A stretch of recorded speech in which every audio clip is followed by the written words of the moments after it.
part 1 of why God doesn't answer our prayers. Job says in Job chapter 31 verse 35, "Oh, that one would hear me. Behold, my desire is that the Almighty would answer me." Sometimes God doesn't always answer our prayers, and that's for a lot of reasons. But I have 6 reasons, 6 parts. But part number 1 is this, and it seems simple. It's that we don't pray about it. I believe number 1 is unasked prayers in our life.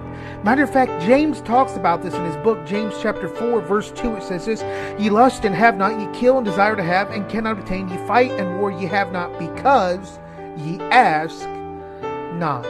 I think sometimes we are so busy in our life that we want things and we need things, but ask ourselves, when's the last time we actually prayed for those things?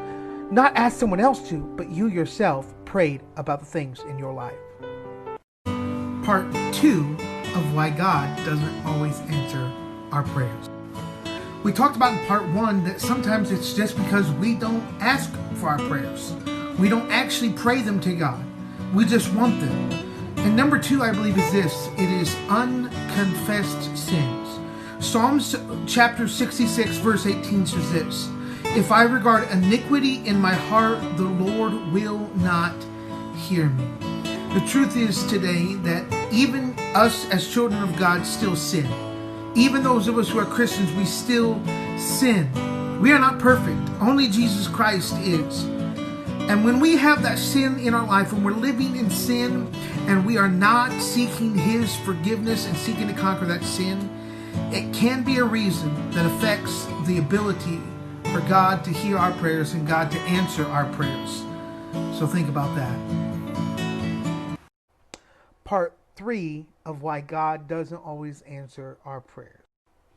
We talked about in part 1, it is unasked prayers. Part 2, unconfessed sins that can sometimes prohibit our prayers from being answered. But number 3, I believe it is this, unbelieving minds. James chapter 1, verse 6 through 8 says this, "But let him ask in faith, nothing wavering.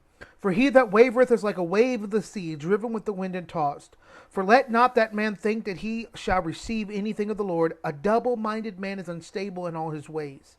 You know, Jesus says this phrase to his disciples over and over, "O ye of little faith." He tells us in Matthew chapter 17 that the faith the size of a mustard seed can move mountains.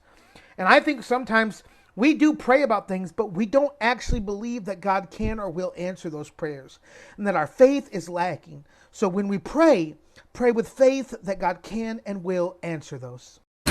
Why doesn't God answer my prayers? Part 4.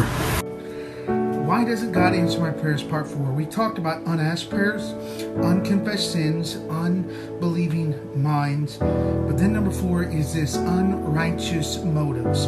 In James chapter 4, verse 2 and 3, it says this, "Ye ask and receive not, because ye ask amiss, that ye may consume it upon your lust."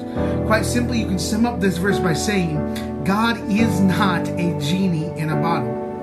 We pray sometimes when we don't have them answered because we're asking for the wrong things. We ask God, give me $1 million, or we ask God, give me this or that, and it's not. We're asking the wrong thing. For instance, one thing I hear all the time is single people say, "God, pray that he's my boyfriend, she's my girlfriend." What we should be asking is, "God, bring me the right boy or girl to be my boyfriend or girlfriend," instead of unrighteous, selfish. Why doesn't God answer my prayers? Part 5. You know, we've gone through this series now, 4 parts we've got through. Number 5 is this, unresolved conflicts, or simply put this way, sin. Mark chapter 11 verse 25 tells us this, "And when ye stand praying, forgive, if ye have aught against any, that your Father also which is in heaven may forgive you your trespasses. But if ye do not forgive, neither will your Father which is in heaven forgive your trespasses." Let me say this, sometimes the reason our prayers are not answered is because we have sin in our life that we've not confessed to God. We have hatred or animosity towards another person in our life, another Christian, a believer, that we've not gotten right. So if we're struggling and feel like our prayers are not being answered, what sin have you not confessed to God yet? Why doesn't God answer my prayers? Part 6. Lastly, I believe the reason that God doesn't always answer our prayers is because of His uncompassionate heart. I believe sometimes because God sees the hardness of our heart, the lack of compassion, He doesn't always answer our prayers. And I believe we find this in Proverbs chapter 21. Proverbs 21 verse 13 says this: "Whoso stoppeth his ears at the cry of the poor, he also shall cry himself, but not be heard." This verse is saying this: those who can hear the cry of the poor, those who can hear the cry of the hurting, those who can hear the struggle of the people who are burdened with cares, but do not stop to help. God says it may be a reason our prayers are not answered. So where's our compassion today?